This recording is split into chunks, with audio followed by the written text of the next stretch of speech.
All right, happy Sabbath.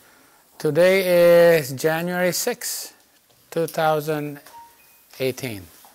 We will continue our studies about drugs and medicine and natural remedies and herbals, medicine, and actually allopathic medicine also, right? Yeah. What does this have to do with us in the end time? Okay, all right. Well, we were studying last week about, all the patent medicines. Remember all those medicines that they used to use in the time of Ellen White? Like if you have a cough, what kind of medicines do they actually give you? They tell you, okay, here, this medicine is good for your cough. And when you look in that medicine, what is it is in that medicine? Narcotics, opium, morphine, codeine, obviously, things like that. Narcotics, chloroform. Ooh, no wonder you stop coughing. Yeah, you forget to cough at all. You go to sleep, right? All those medicines. It's dangerous to take that stuff, right? Yeah. Okay. Now the thing about it is, Ellen White says, don't take that poison. It's all poison, Don't take that poison, because in the hands of people, regular people, they are going to get overdosed. Most of them are actually going to, if they keep taking it, more they're going to die than actually going to be benefited for them. All right. The thing about it is that, do you think narcotics and chloroform is actually useful? Well, let's see. Yeah. In the hands of those who know, it can be beneficial, right? But in the hands of the people who don't know, all right, it could be terrible. All right, let me get this. Sorry about that. Let me get my notes. Okay. All right, we'll go on to the slide. Let me see. The slide that we ended last time. We're going to go with this. And she said that in our sanitariums, the way we use drugs is not the way the world uses drugs. All right? We would prefer prevention. We would prefer natural remedies. We don't use drugs the way they use drugs in the world. That's why we make sanitariums, so that our primary what is to use prevention and herbal remedies and natural remedies. But in our sanitariums, and who's the leader in that sanitarium? John Harvey Kellogg. He went to medical school. Who sponsored him to go to medical school? Ellen White did. Ellen White sponsored him to go to medical school. He went to medical school for 2 years. He went to medical school between the ages of 21 and 23 years old, right? And when he came back, he became the director of the Western Health Institute. That's what it was called. At 23 years old, he became a surgeon, right? And he did surgery for 65 years. His last surgery was when he was 88 years old, right? Okay. Yeah. And yeah, he obviously was very smart. It became what is called the Battle Creek Sanitarium, right? And he was the director of that Battle Creek Sanitarium until he basically died. He was, right? And it was a big time. Look at their cafeteria. Who went to that places?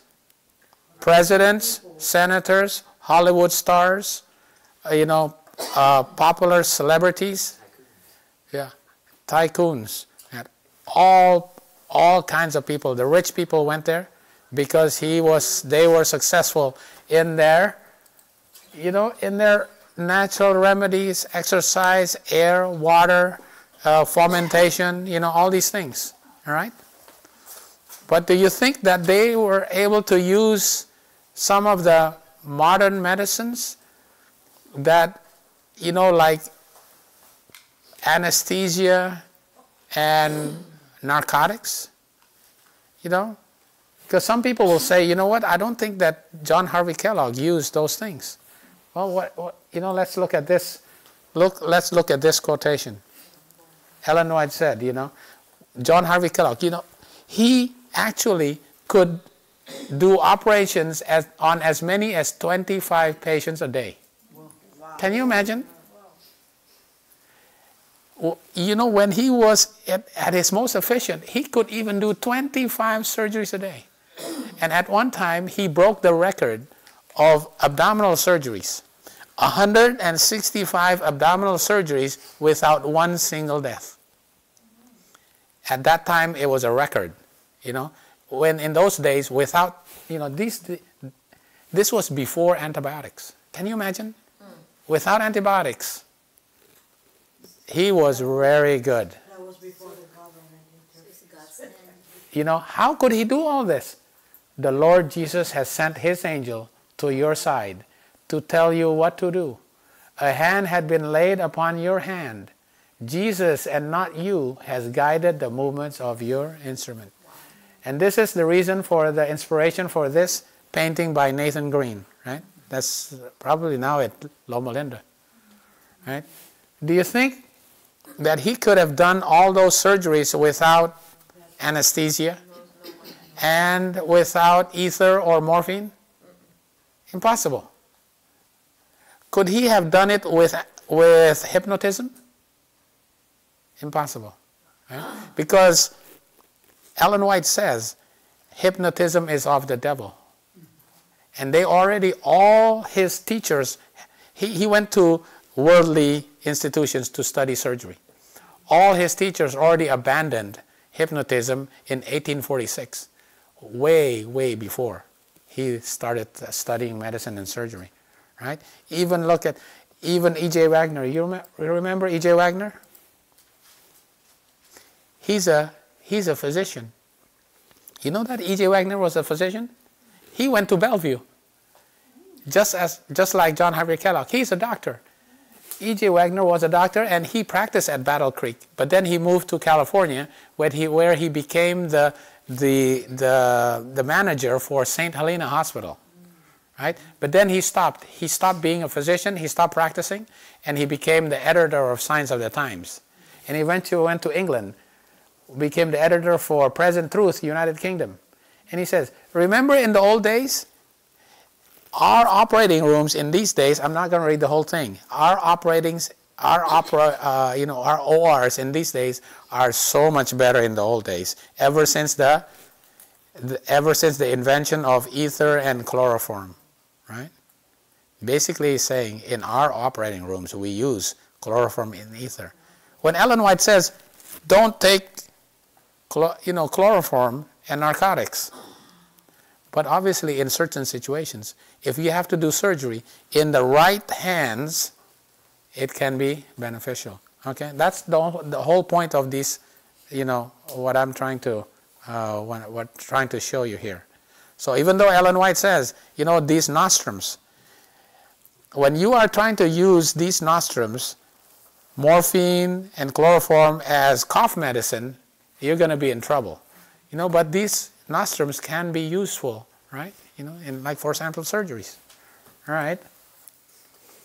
So, careful, competent physicians who will scarcely ever use drugs, right? Because they will want to use natural remedies and use prevention first. Who will not boast that powerful poisons are far more effective than smaller quantities carefully taken. See, smaller quantities carefully taken can be useful. It is true, it kills, it does not cure, but drugs never cure. Yeah? What is she talking? Which drugs is she talking that doesn't cure? All those cough medicines, those don't cure. They change the order of difficulty but never heal.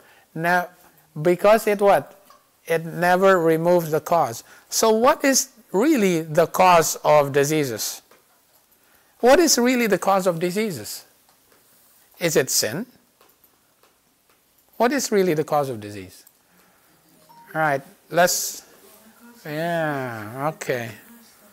Right, okay, let's go to here. Do you remember Matthew? I'm not going to read this whole story because we know the story of Jesus when he went to Peter's house. And there was a paralyzed man who had to have his friends come and bring him. But there are so many people in the house that what did they have to do? They have to open up the roof. And they put Jesus down, put the paralyzed man down. And this man believed that Jesus is going to save him and cure him. And how did Jesus cure this man? What did he say? Thy sins be forgiven thee. And then, arise, take up thy bed and walk. So what did he do? He forgave the man's sin, and then he healed his physical ailment. Right? So, what does that mean? Was his physical ailment a result of a sin then? Of course. All right. Here's Ellen White says, his disease was the result of a life of sin, and his sufferings were embittered by remorse. He wanted to go to the Pharisees and says, how do I get, I don't want to suffer anymore. But the Pharisee says, well, you know what? You are that way because of your sin. Right? So what does the Jews have interpret God as? Wow. Is God a merciful God? He let us suffer like this? Yeah? Now their view of God is starting to change now, Right? Okay. What about the man at the side of the pool? How many years was he suffering? How many years? A very significant prophetic number. 38 years. Remember, 38 and 40 is very important. How many years? All right. And how did he heal this person? He says, take up thy bed and walk. And then what did he say after that? Behold, thou art made whole. You are made whole. Go sin no more. Right? Because I have to make you whole. In other words, I have to forgive your sin, and I have to treat you from your physical ailment. So to make you whole is a two-part. You have to be made whole physically and spiritually. Why? Was his paralyzed state a result of his life of sin? Yes, because Jesus said, go sin no more. Right? His disease was in great degree the result of his own sin, and was looked down upon the judgment. Okay, what's the similarities between these two people? They're both paralyzed, and their paralytic condition is a result of sin. Okay, all right. Now, we're all in the medical field, right? What condition did he have as a result of a life of sin? How was he paralyzed because of his life of sin? What do you think will cause his paralysis? What do you think? He had a stroke. This is obvious to us. The most, do you think he had polio? Do you think he had polio, or do you think he had a stroke? He had a stroke, right? It's obvious. He had a stroke. What's the most common reason for somebody being paralyzed? Because he had a stroke. And is having a stroke is because of a life of sin? Absolutely. Yes. Wow. Boy. This is going to be terrible because a lot of people don't want to acknowledge that. All right? Okay. Okay. The thing about it is, when Jesus healed people with illnesses, did he say, go sin no more in every instance? So is every illness a result of that person's sin? Okay, you got to think about that. You got to think about that. All right? Okay, what about in the son of that nobleman with fever, did he say, go sin no more? He was testing the nobleman, right? Whether the nobleman had faith, Yes. right? Yeah. What about the woman with the 12 years of issue of blood? Did it say, go sin no more? No, he says what? Thy faith have healed thee, or something like that, right? He was testing the faith. Right? So it's still spiritual, right? You have to have enough faith for you to be healed physically, right? You have to have the faith. What about the centurion's slave with palsy? Yeah, still, the centurion believed, and suddenly his slave was healed at that certain hour, right? He went, oh wow, he's saved. What about the Peter's mother-in-law? Yeah. With fever, right? Did he say, go sin no more? What about the withered man's hand that was healed on the Sabbath? He wanted to prove that it was lawful and it was a good thing to do good on the Sabbath. What about the only daughter of Jairus? The monogenes of Jairus, who was raised from the dead. It was to test the faith of Jairus, right? What about the deaf and the dumb man? What did he do? He touched the ears and he spit and touched the tongue. He spit and touched the tongue of that deaf man, and the deaf man was healed. He spit. He used, right? How many times did he use spit? Ooh, I got you.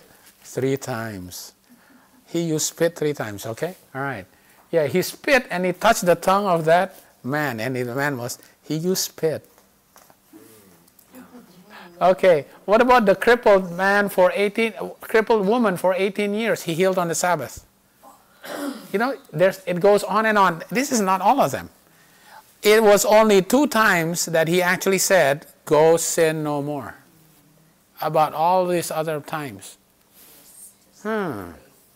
Okay, what does that mean? Look at this one. Jesus spits and touches the eyes of the blind man of Bethesda. Right? He spits and touches the eyes of the blind man. Right? That's the second time. All right. Wow. Okay. All right. What about the lepers? Right? How many lepers were there? 10 lepers. And when he healed one, all of them ran away and they were so happy. And how many came back and said, oh yeah, 1. You're right, she's right. 1 said thank you, right? And what did he say? Go sin no more? What did he say? What did he say? Go show yourself to the priest. What was he teaching this person? You know what? You have to also obey the Mosaic law. Because the Mosaic law says, what? All right, here we go. Of all diseases known in the East, leprosy was the most dreaded. It's incurable and contagious. It's incurable and it's contagious.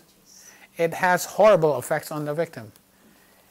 All right? It filled the bravest with fear. Among the Jews, it was, according to the Jews, right? It was according to the Jews, remember.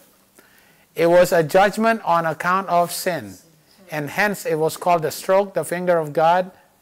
And it was deep-rooted, ineradicable, deadly. It was looked upon as a symbol of sin. Right? The Jews said that it was because of sin that you have leprosy. Right? It was by the ritual law. It was by the ritual law, the law of Moses, that the leper was to be pronounced clean. And who alone can call him unclean? The priest. So he had to pronounce himself he had to show himself to the priest. All right? So Jesus was showing that he had respect for the Mosaic law also. Right? That he had to show himself to the priest. But Jesus did not say, go and sin no more. Huh? Yeah. Okay. All right.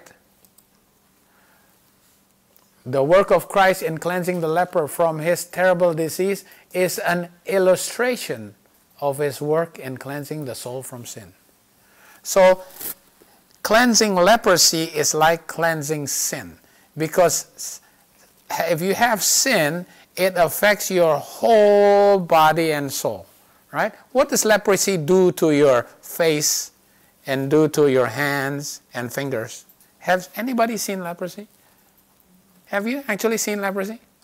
Is there leprosy in the Philippines? Oh, yeah. It's already healing. Oh, yeah.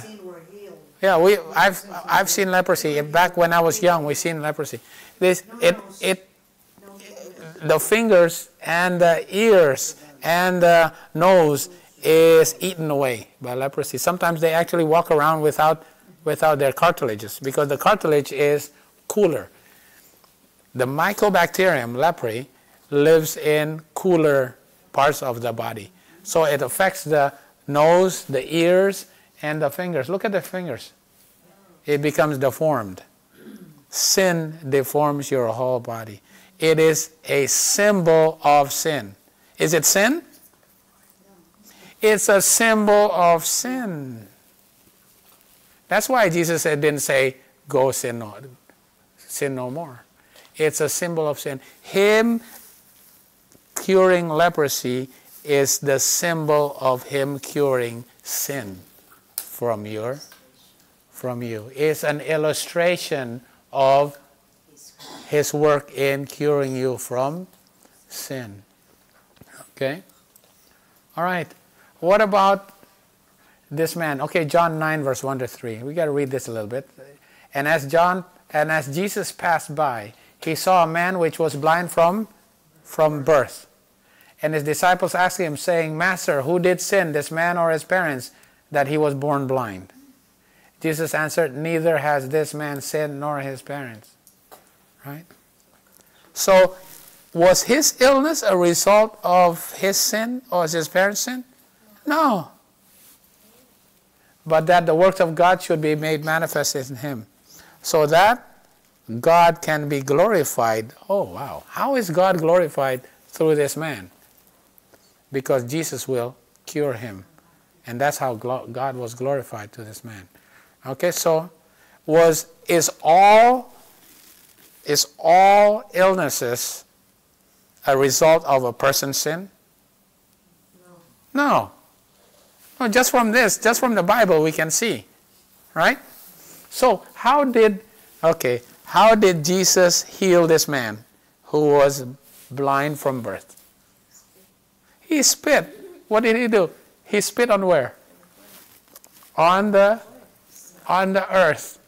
And he made clay out of it, and he put it on the person's eyes, right? And he told the man what? Go wash your face in the what? In the pool, right? Yeah. And you say, oh, wow, very good. Okay, all right. So, now what is that a symbol of? When he used clay to heal a man. This is natural. That's right. Natural remedies. This is now a symbol for natural remedies. Right? Okay. It was generally believed by the Jews that sin is punishable in this life. It's not in it, it's not after the 1,000 years that you're punished for sin. You're punished for sin now, in this life. It's the Jews that believe that. Every affliction was regarded as a penalty of some wrongdoing. It's the Jews that believe that. Either of the sufferer himself or of his parents. It is true that all suffering results from the transgression of God's law. But this truth had become perverted. Satan wants to pervert this understanding. Right? Satan, the author of sin and all of its results, had led men to look upon disease and death as proceeding from God. Now he wants to make God the bad person. Right? Because of your suffering. a punishment arbitrarily inflicted on account of sin.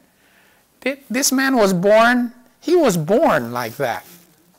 And it's a result of sin of his parents, of somebody. That makes it God. So God gave him that disease. That's the problem. So people now have a perverted understanding of God, right? Hence, one upon whom some great affliction or calamity had fallen had the additional burden of being regarded as a great sinner. Oh boy. Okay? Right. Thus, the way was prepared for the Jews to reject Jesus. He who hath borne our griefs and carried our sorrows, Jesus was suffering. Jesus was afflicted. If you're afflicted and you suffer, he was looked upon, Jesus, as stricken, smitten of God, and afflicted. And they had hid their faces from him. Right? If you're afflicted and you are suffering, it means you have what? You have sin. So Jesus was afflicted and suffering, so he has what? Sin. He can't be of God. He must be sin. If you're suffering and you're not prosperous, you know what? Look at this church. This church is prosperous. It must be of God. You're suffering, you must be not of God. Do you see this? If you're suffering, you must not be of God. Do you see that now? God has given a lesson designed to prevent this. Oh, wait a minute. You know, make sure you remember the story of Job. What happened to Job? Did he have all kinds of illnesses? Job went through the ringer. Right. But was he a sinner at the time that he had to suffer all this? He had no sin. So was sin a result of his sin? Was illnesses a result of his sin? No. Where did suffering and illnesses come from? Satan. Make sure you remember that. It's not from God. All right? It comes from Satan. So was that man as a baby being born blind? Did he have sin? No. No. So what about in our time? You know? All right, so people, you know, should that man be given medicine? What about the babies? This baby, you know, born to a mother who has AIDS. If we don't do anything to this baby or that mother, there's a 25% chance that that baby will have AIDS. Innocent baby can have AIDS if we don't do anything. But if we give the mother medicines, perform a cesarean section, and we gave the medicines to the baby too, the chances of this baby having HIV is less than 1%, right? You do that all the time, you know, in OBGYN. Right? So, is that my question is that a medical emergency for you? It's really an emergency. Do we have to talk about prevention at that time? Forget it. There's no such thing as prevention. This baby is about to be born. It's not about prevention. Can we give all kinds of herbal medicines to this mother? No, herbal medicines don't work, right? We have to give. So are there situations when we have to give allopathic medicines? Obviously. Right. Yeah. All right. Okay. All right. What about, so this is about antibiotics because what? Obviously I know about antibiotics. All right? Don't say. Yeah, you don't say. Okay. I have to do a little bit about antibiotics, because, all right. What was the first, what was the first antibiotic that was used by doctors regularly? It's not penicillin. It's not penicillin. I put it up there. It's sulfur. It's sulfonamide.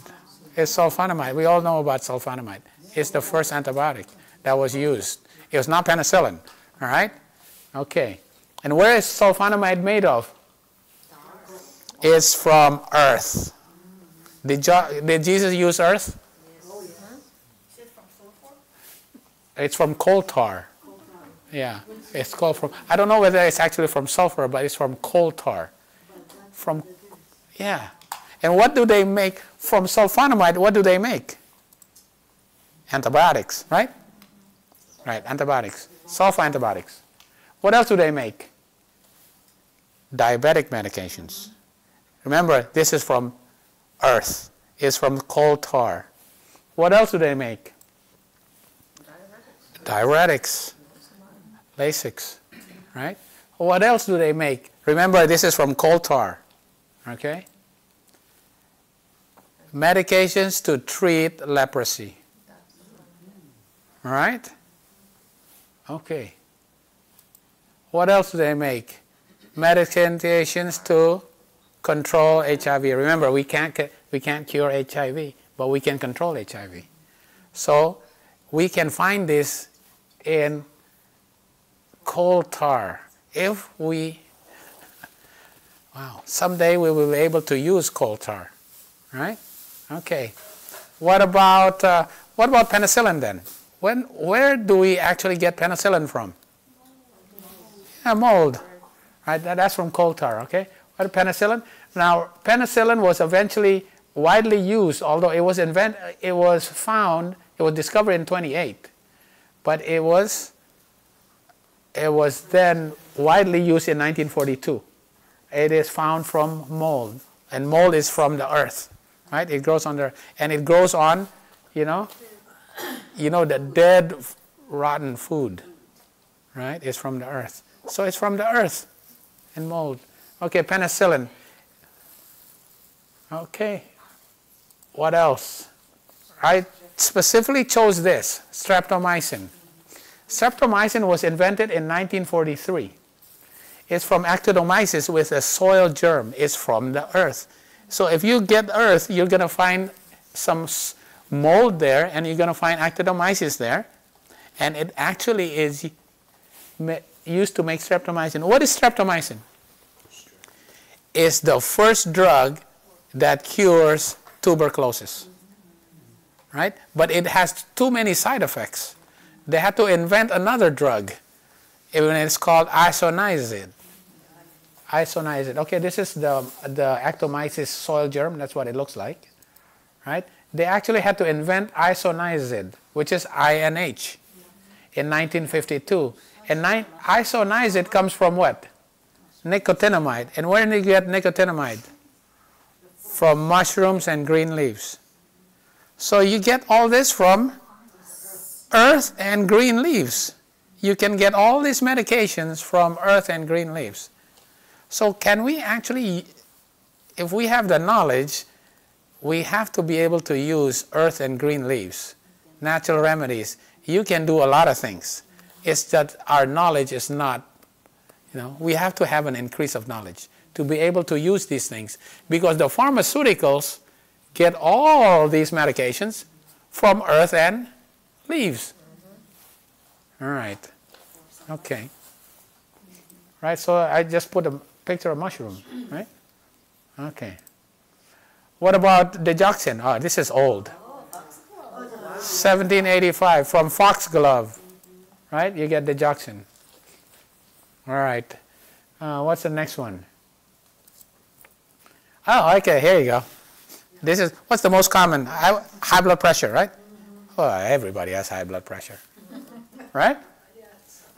And what is the most commonly used? Norvasc, amlodipine, Plendil, Cardizem, Procardia. What are those called? Calcium channel blockers. Invented in 1962. From what? Where did they invent it from?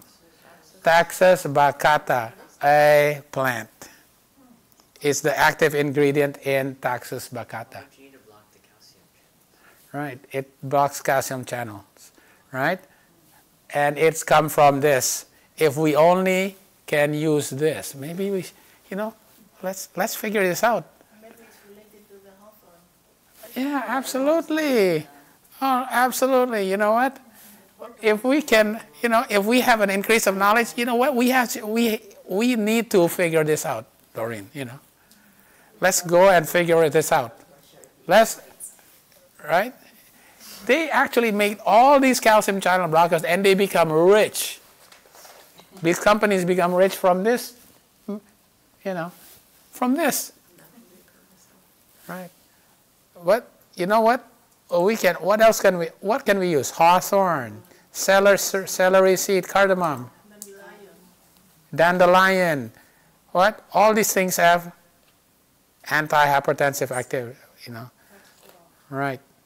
So many things that we can actually use, right? So, high blood pressure. What is the bad thing that can happen with somebody who has uncontrolled high blood pressure?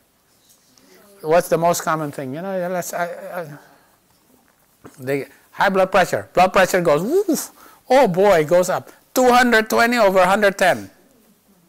Okay? What's the first, what's going to happen? You're going to have a stroke. Your face, your arms, and your speech. And you have fast. What is the T? You got to get treatment fast. Okay. Is this a medical or is this a herbal medicine emergency? 220 over 110. It's a medical emergency. Can you give herbal medicine right now?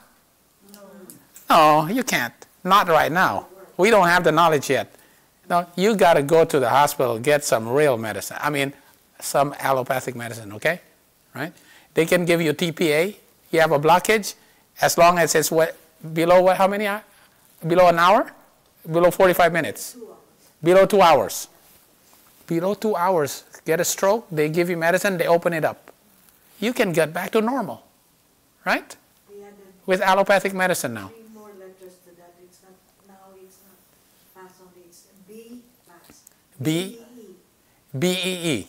B, and then the second word is fast. Right. B is balance. Balance. E is eyes. And the last E is equilibrium. Equilibrium. Right. Okay, all right. F-A-S and then T. All right. Okay. So now you have a stroke. Okay, let's see. All right? So, what are you stuck with? You got to take medicine. Right?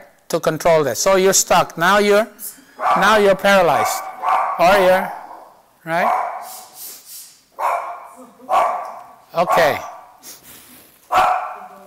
All right. I'm going to ask you, what is it that the paralyzed man do that was sinful that caused him to be paralyzed? What was his life of sin? What was his life of sin? Can you give me examples of the things that he did that made him have a stroke? His food. Yeah, his food, right? What else? What he drinks? Soda and all kinds of drinks, right? Yeah. Right? And his smoking. What else? Yeah, no exercising, right? Yeah. Okay, but I have another thing. What about stress? The kind of job that you have.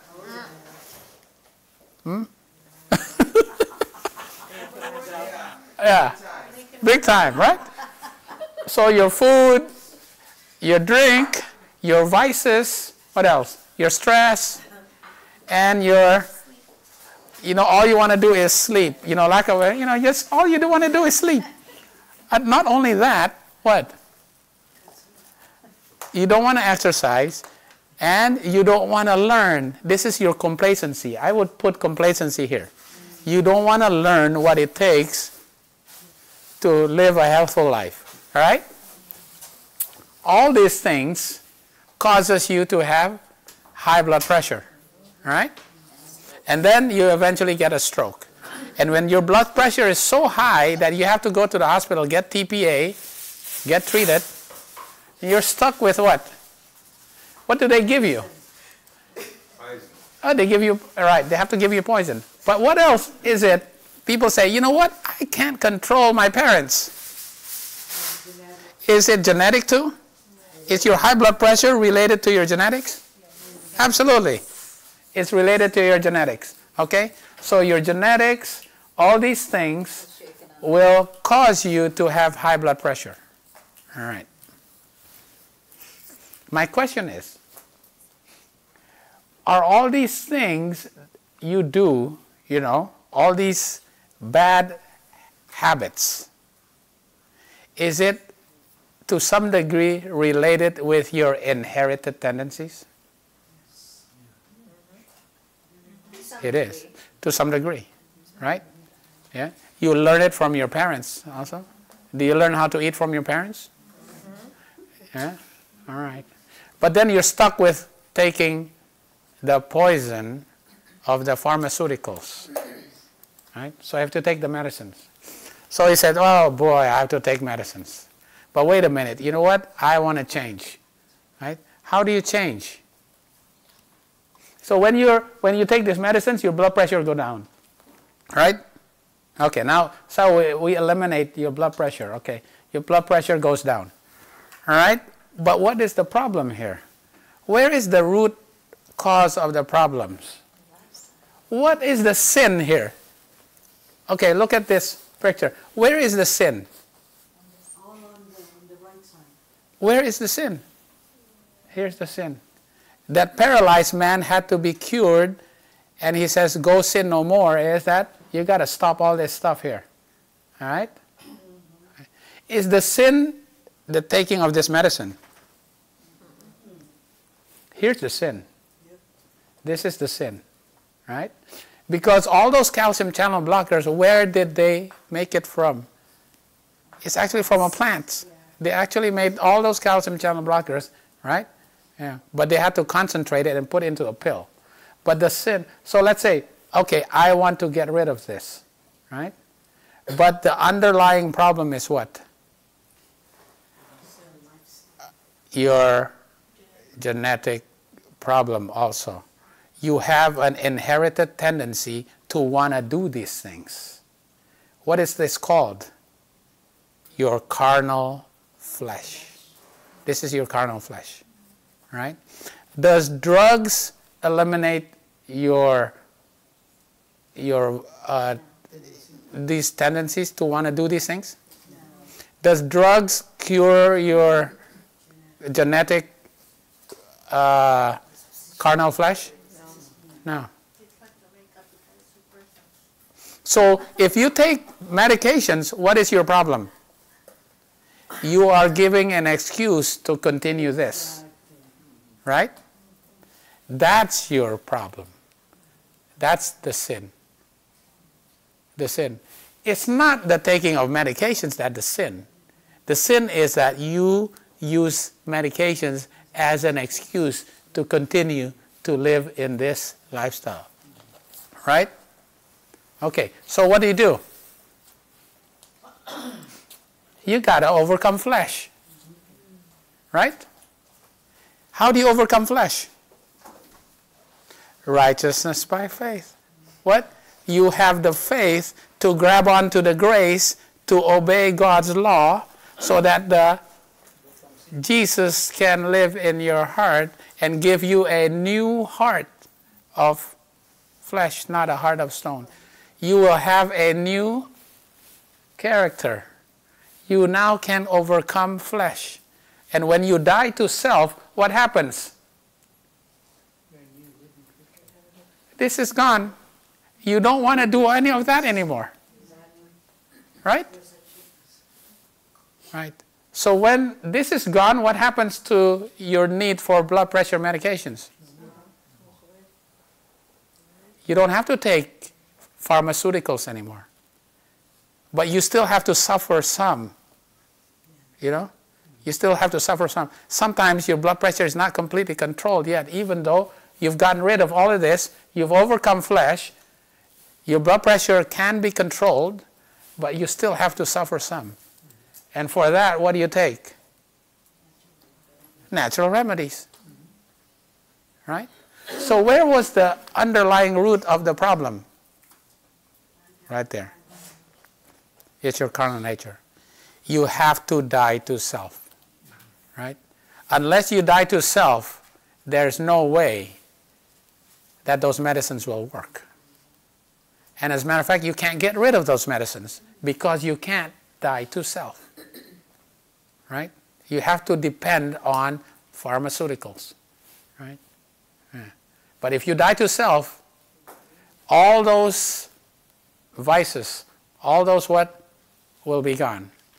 And then you can get rid of the medications and you can supplement now with cardamom, what?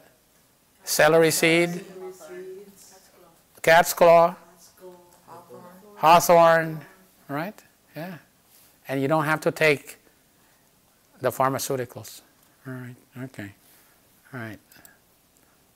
You know, Ellen White said, you know, all these diseases, there's diseases that come with tea, coffee, narcotics, opium, and tobacco, right? And she compares it also with the common use of flesh of dead animals.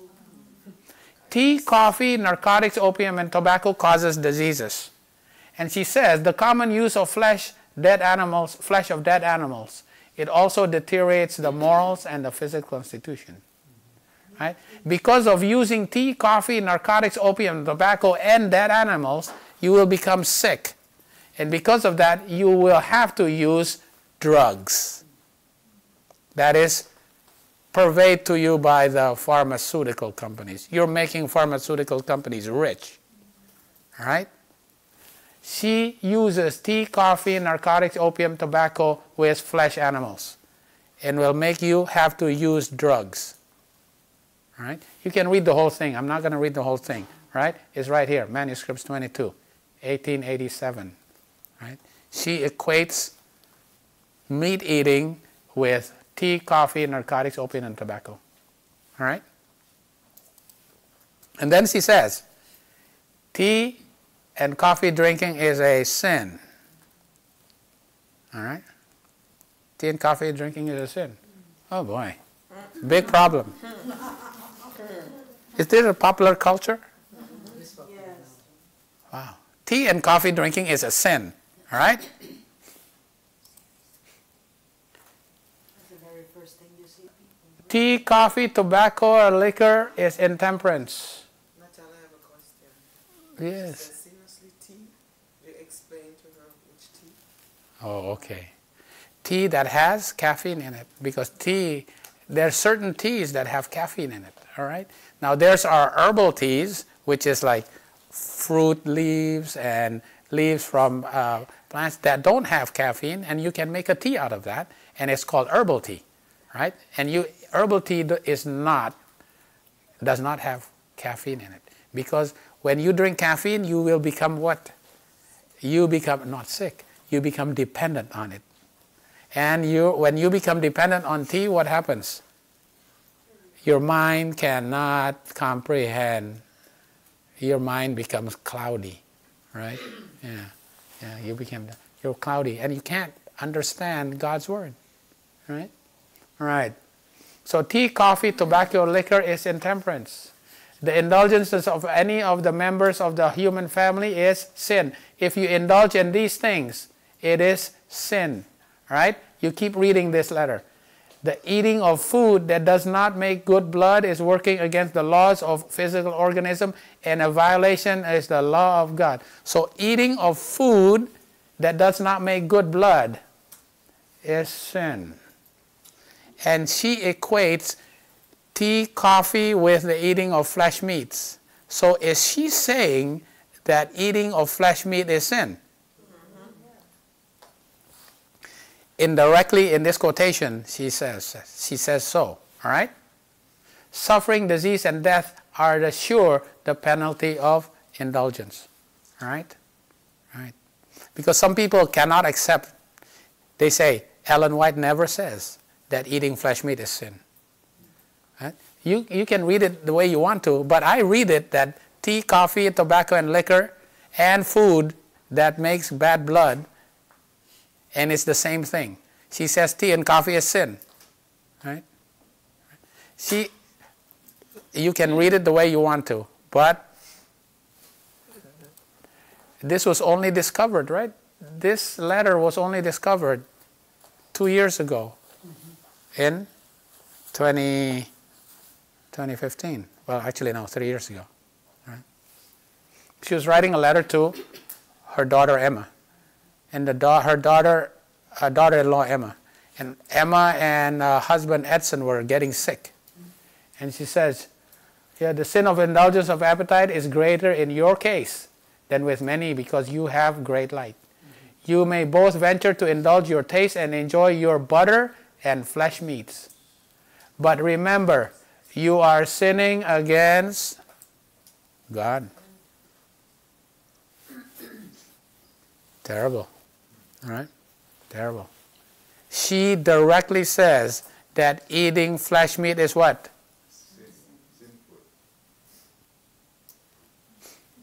Wow. Okay? Right? She said it in so many ways. She goes around the bush so many ways, and eventually in one letter she says, it is sinful. Right? You have hundreds of quotations that she insinuates that it is intemperance, that intemperance is sin. But eventually, in this letter, you'll find that she actually says it. All right? Okay. All right. I'm not going to dwell too much on this because we got to keep going. All right. Okay. But the problem is that, did God allow flesh meat in emergencies? Yes. Yeah? Well, you can see it. All right. So there's situations. We can see it in we did this line, right? When they were coming out of Egypt, right?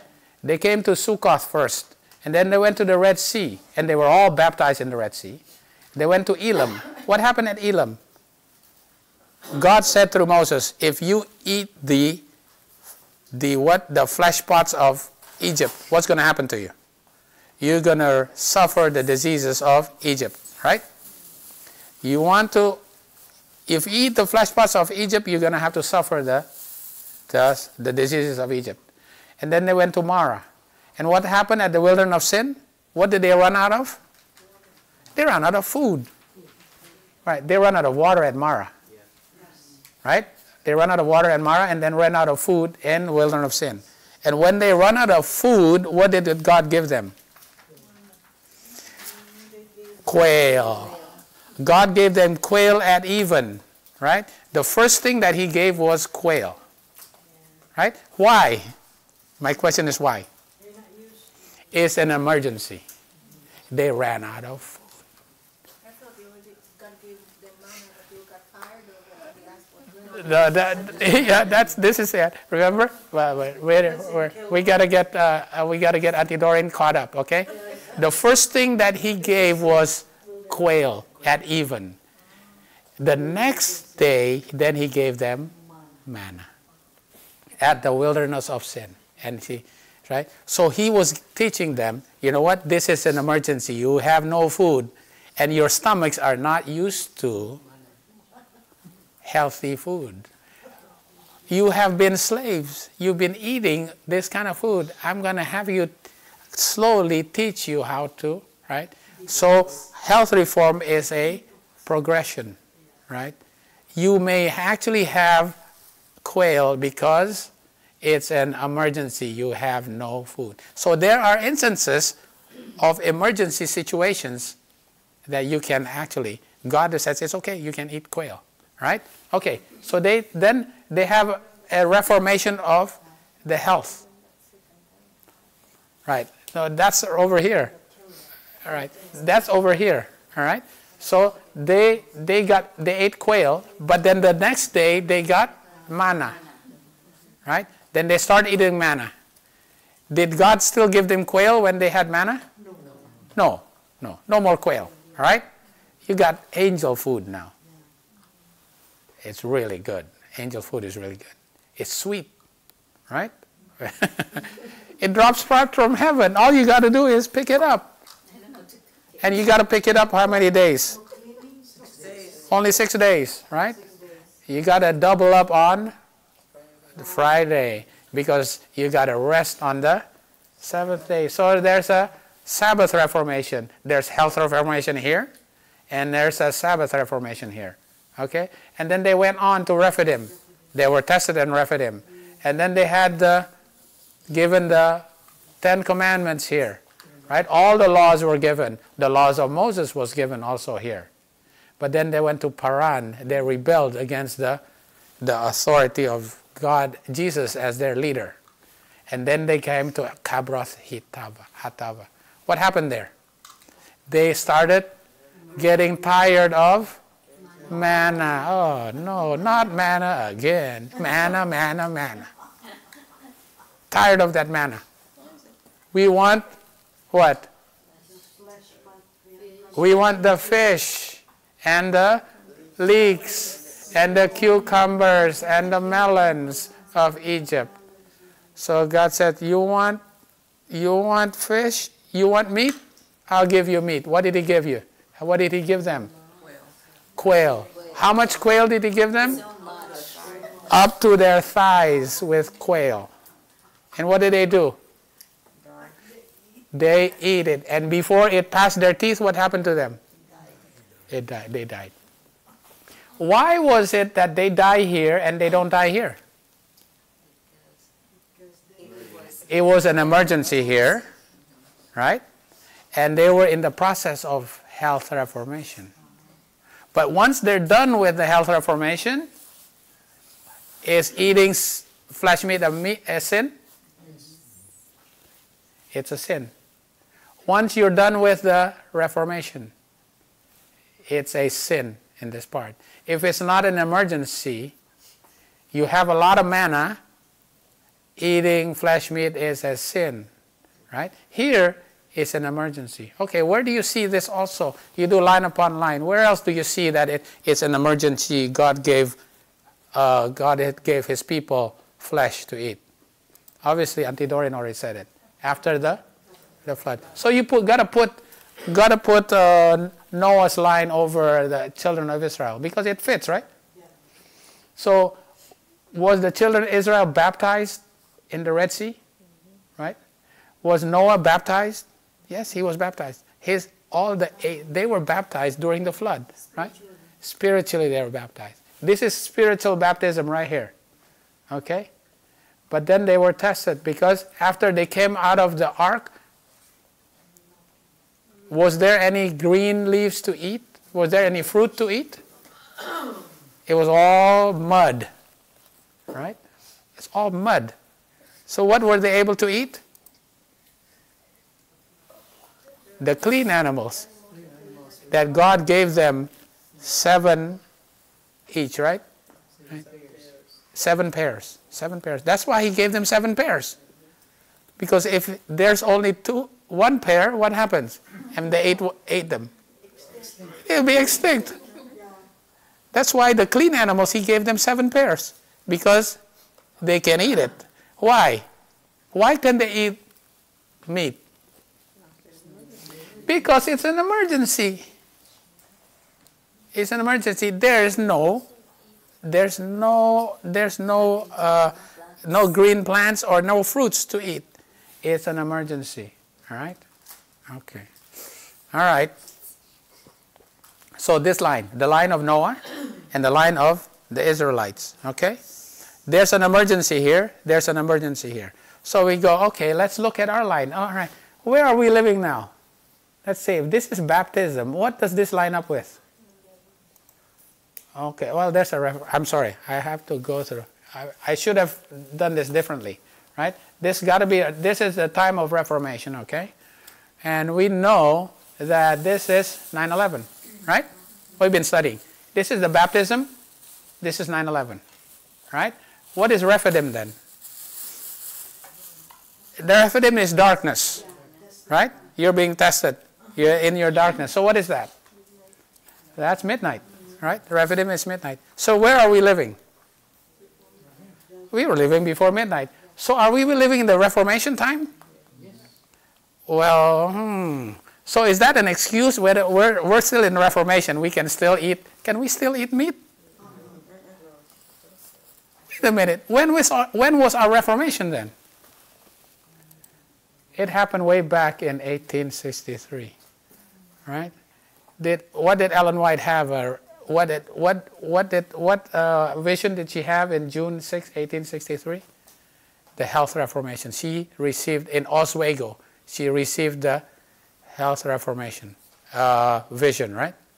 She also received a vision in April 3, 1847 of the Sabbath. Remember, she went and saw the Ten Commandments, and the number 4 was bright, and she knew it was the Sabbath, right?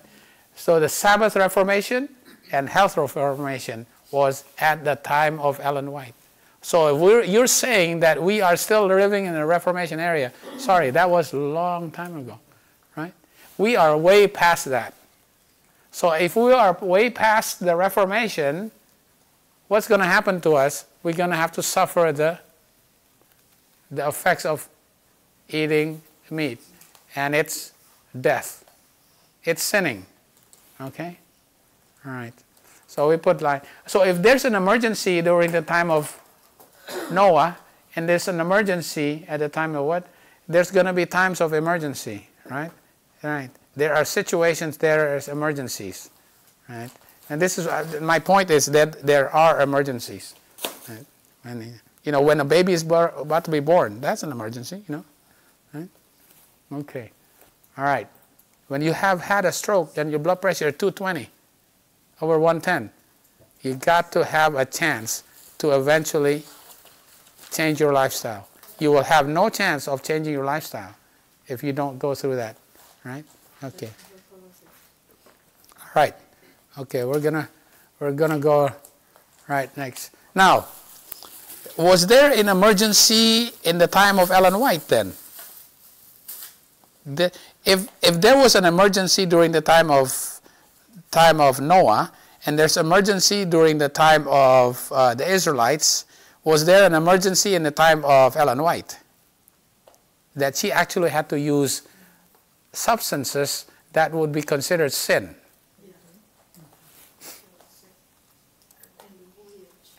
Once when I was crossing the waters, I was sick and could retain nothing in my stomach. And I did take a little weak tea as medicine. But I don't want any of you to make the remark that Sister White uses tea. Okay. Right. So what is this?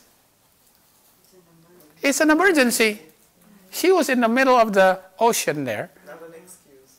Right? It's not an excuse. It's an emergency. I use what is considered sin, right? I drink tea. And she just said drinking tea is a sin. But I used it in an emergency, right? It's not an excuse for me to continue to want to live a certain lifestyle. No. It's in an emergency, okay? Right. What about coffee? Did she drink coffee? I have not knowingly drunk a cup of genuine coffee for 20 years. She said it in 1882. Because 20 years before, it was when she had the vision of health reform, right? Around 20 years ago. I stopped drinking coffee, you know. Only as stated, during my sickness. All right, I was sick. And I used it for what? I use it as a medicine. I drink a cup of coffee, very strong. Oof. Very strong coffee. And with what? A raw egg also. Can I say something here? Sometimes people might say, okay, then I can take coffee and raw egg for medicine. It's what she had. That's right. Absolutely. Today we have more knowledge, we have more things to do. We have so much to do. We don't have to drink coffee and raw egg. That's right. So you have to educate yourself, right? But when there's, what her point in saying this, there are emergencies. There are emergencies. And if you don't have the knowledge, you have to make sure you go to people who have the knowledge. But there are instances when you have no access to people who have knowledge, right? There are instances, right? All right. So there's provision for multiple situations. If you have access, it is better for you to get what the correct medications through herbal remedies and natural healing. Okay. What if you are in an accident, your leg is broken, and you're bleeding profusely, and you become anemic, and you're starting to go to shock? Is it okay to get a blood transfusion? There's one thing that has saved life, an infusion of blood from one person to another. But this would be difficult and perhaps impossible for you. I merely suggest it. Is she in favor of transfusion of blood? She said, obviously, it can save life. But I do suggest it, right? In emergencies. Obviously, there's people who drink bovine blood. That's absolutely not. That's not how you cure your anemia. Obviously, transfusing blood is not a cure for anemia. But there are instances. Obviously, do you believe like the Jehovah's Witnesses do? That's going to be a problem. It's up to you, right? It's really up to you, right? But Ellen White says, I do suggest it. It's got to be in certain emergencies. What if it's a black mole growing on the top of your forehead?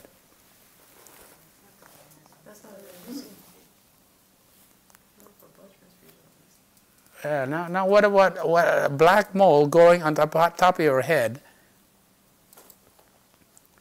For several weeks, I took treatment with the X-ray for a black spot that was on my forehead. In all, I took 23 X-ray treatments, and this succeeded in entirely removing the mark. For this, I am very grateful. What's a black mole that grows on top of your forehead that can only be cured with 23 X-ray treatments on Ellen White's forehead? All right. Ellen White says there are instances when you can use medical technology. All right? Yeah. We have to put this all in perspective. She says, there are natural remedies. There are prevention. Number one is prevention, right? There are natural remedies. But when there are instances, she puts multiple situations when there are instances, when there are emergencies. And emergencies and when there's no manna, okay? When you have no manna around, what are you going to do? God going to give you quail. Right? That is the principle, right?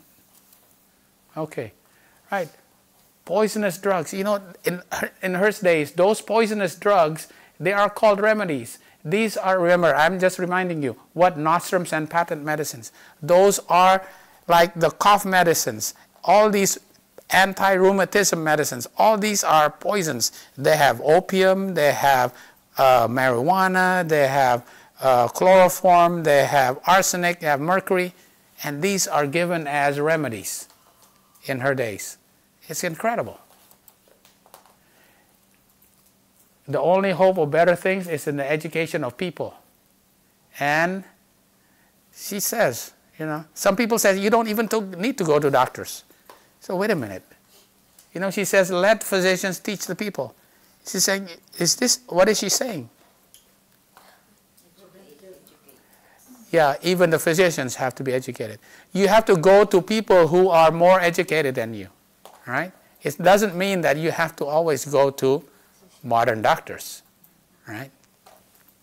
You have to go to people who are more educated than you. She already said that it may be that you may have to go to a nurse that has more knowledge of you in these things. Because some of these medicines you are taking without restraint. You're just drinking everything. But some of these medicines in very small doses can actually help you. But who has knowledge in these things? Some people who have been educated in these things. So the point is that we have to be educated, all right? Her point is that we have to be educated ourselves, right? And not just take what people trying to sell us, right? Knowledge is what is needed. Drugs are too often promised to restore health, and poor sick are so thoroughly drugged with quinine, morphine, and some strong health and life-destroying medicine that nature may never make sufficient protest, but give up the struggle. They may continue their wrong habits. The problem is that you continue your wrong habits, right? Right and correct habits, intelligent and preservingly practiced, will be removing the cause for disease. You have to remove the cause of disease. And the underlying cause of disease, you understand, has something to do with dying to flesh, right? That's the root cause, right? Because the strong drugs, so that you don't have to use drugs. Many go on step by step with their unnatural indulgence, which are bringing in just as an unnatural condition as things as possible. Look at all these things. You have to, because of their indulgences, they have to drink all their medicines. Right? Right? You have to understand where is the root cause. Root cause analysis. You have to do root cause analysis, all right? Figure out where is the real problem. Okay. Right? Where there's going to be a time when you're going to have to be able to do genuine missionary work. Ellen White says in the letter, this is medical ministry. The way in which Christ's work was to preach the word and to relieve suffering by miraculous works of healing. But I am instructed that we cannot now work in this way. Right? We're not going to be able to do miracles. Why? For Satan will exercise his power by working miracles. God's servants today could not work by means of miracles, because purest works of healing, claiming to be divine, will be wrought. For this reason, the Lord has marked out a way in which His people are to carry forward a work of physical healing combined with teaching the Word. How do you do the work of physical healing? Sanitariums are to be established, and with these institutions are to be connected workers who will carry forward genuine medical missionary work. Right? So, genuine medical missionary work is use herbal medicines, natural medicines, because these are actually physical. It's not miracles. In these medicines, in this earth, in these natural remedies, are compounds that actually can help alleviate illnesses. Right? It's not a miracle. Right? You do miracles, there will come a time when you will do miracles. But in between that time, you have to learn to use natural remedies, right? You cannot now, right now you can't do miracles because Satan is going to use miracles, right? Those who look for miracles as a sign of divine guidance are in a grave danger of deception. Don't look for miracles. You're going to be deceived. It is stated in the Word that the enemy will work through his agents who have departed from faith, and they will seemingly work miracles, even to bringing down fire out of heaven in the sight of men. Because Satan is going to use miracles. So right now, you are not going to be using miracles. Because Satan is going to use miracles. And people are going to get confused. But wait a minute. Are we someday going to do miracles? Then the prophets, then the disciples of Jesus do miracles also? Right. So we will actually do miracles. Okay, we got to find out when we going to do the miracles. Servants of God with their faces lighted up and shining with holy consecration will hasten from place to place to proclaim the message of heaven. By thousands of voices all over the earth, the warning will be given. Miracles will be wrought. The sick will be healed. When is this? When the earth by the thousands will be warned. When is that? Okay, we study prophecy. When is this? When the earth will be warned. That's when we can do miracles. When the litanies come in. It's got to be midnight cry and Sunday law. Midnight cry and Sunday law. Right? Just by knowing this. When the earth will be, that's when we're going to start being able to do the miracles. Ellen White said, you can't do miracles now. right? But there's going to be a time when you're going to be able to do miracles, right? In these last days, when iniquity shall abound, and the love of many shall wax cold, God will have a people to glorify His name, and stand as reprovers of the unrighteous. They are to be a peculiar people who will be true to the law of God, when the world shall seek to make void His precepts, right? When is it that the world shall make void the precepts? When they make void God's law. Sunday law, right? When do the Sunday law start? Midnight cry, right? When the world makes void the precepts of God is when what? When the converting power of God through His servants, the horse of darknesses will array themselves. So when God's people will start to be able to do miracles, is also, right? Satan will work with all power and signs and lying wonders. So lying wonders will happen when? Midnight cry and Sunday law, right? With all deceivableness of righteousness, who will employ every device of deception to seduce the souls of men. He's going to have to compete against the what? The church triumphant, right? Okay, right. When? Right. This is the quote. When you want to know when it happens? When the Sunday laws start. You may say, why not then take hold of the work and heal the sick as Christ did? I answer, you are not ready. Right now what? You're not ready. Are you triumphant right now? Some have believed, some have been healed, but there are many whom make themselves sick as intemperate eating or by indulging in wrong habits. When they get sick, shall we pray for them to be raised up, that they may carry on the very same work again? Oh boy. They're going to do the same thing. There must be a reformation. There has to be a reformation. When the people will reach a higher standard than before, we can expect the power of God to be manifested in a marked manner for the healing of the sick. There's going to be a higher standard. When is that standard reached? When the church becomes church triumphant, right? It's no longer church militant. It'll become a church triumphant. That is when they can heal the sick. They can do miracles, all right? So right now, how do we overcome? How do we overcome all our inherited tendencies and all the lifestyle choices that we have made, such that we have to suffer illnesses?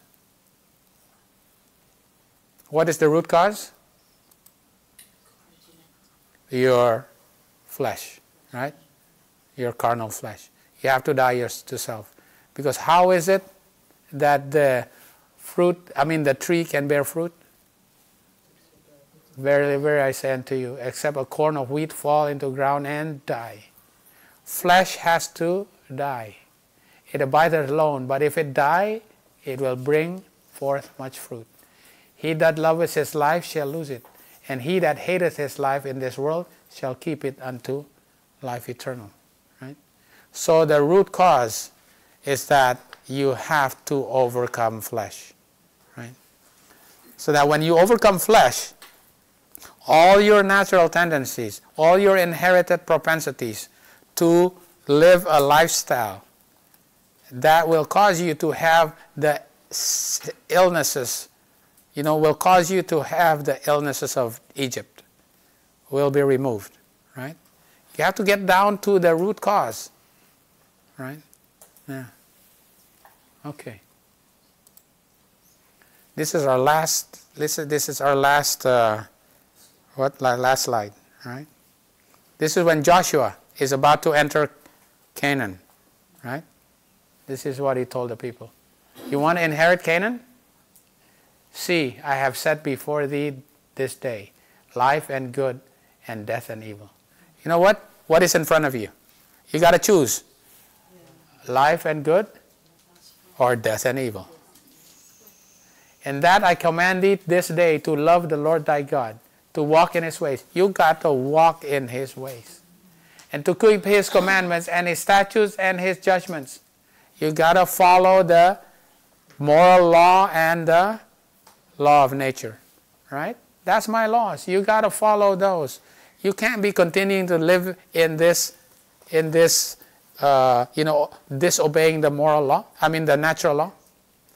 You are going to have to suffer if you continue to do that, right? Walk in his ways and keep his commandments and his statutes and his judgment, that thou mayest live and multiply. And the Lord thy God shall bless thee in the land whither thou goest to possess it. But if thine heart turn away, so that thou wilt not hear, but shall be drawn away, and worship other gods, and serve them, I will denounce you this day, and ye shall surely perish. If you don't follow my commandments, and you follow other gods, you will perish. And ye shall not prolong your days upon the land, whether thou passest over Jordan or to go to possess it. I call heaven and earth to record this day against you, that I have set before you life and death. I have set before you life and death, blessing and cursing. What's the blessing and the cursing? 25:20. I've said to you, choose blessing or cursings. Right? Therefore, what? Choose life. In front of you is life and good, death and evil. Blessings and cursing, life and death. Therefore, choose life, that both thou and thy seed may live, that thou mayest love the Lord thy God, and thou mayest obey his voice, and that thou mayest cleave unto him. For he is thy life, and the length of thy days, that thou mayest dwell in the land which the Lord sware unto thy fathers, to Abraham, Isaac, and to Jacob, to give them. All right? So, what are you going to do? You're going to choose death? You're going to choose curses? Death and evil? Joshua says, choose life. All right? Not only what, but those who hate life, love this life, this temporal life, they're going to lose their temporal life. Right? But those who do not, they will have eternal life. Right? Choose life. Right? So that concludes our studies, a couple of weeks studying about health and diseases, natural remedies, and allopathic medicine. Ellen White says it's better for you to prevent disease, right? So that even if you have a disease, you have natural remedies. But to actually know natural remedies, you have to understand and be able to use it. Because one day you're going to have to give it to the world. Because the world is going to be knocking at your door, seeing that you have natural remedies. And you're going to have to be able to teach. As priests, you're going to have to teach the Levites. Levites are going to get sick. And you're going to be able to give them natural remedies. But how are you going to give it to them if you don't even know how to use it? Right? So I think this is the what for us. Obviously we have to plant fruit trees. We have to plant our food-bearing crops. But we have to plant our herbs.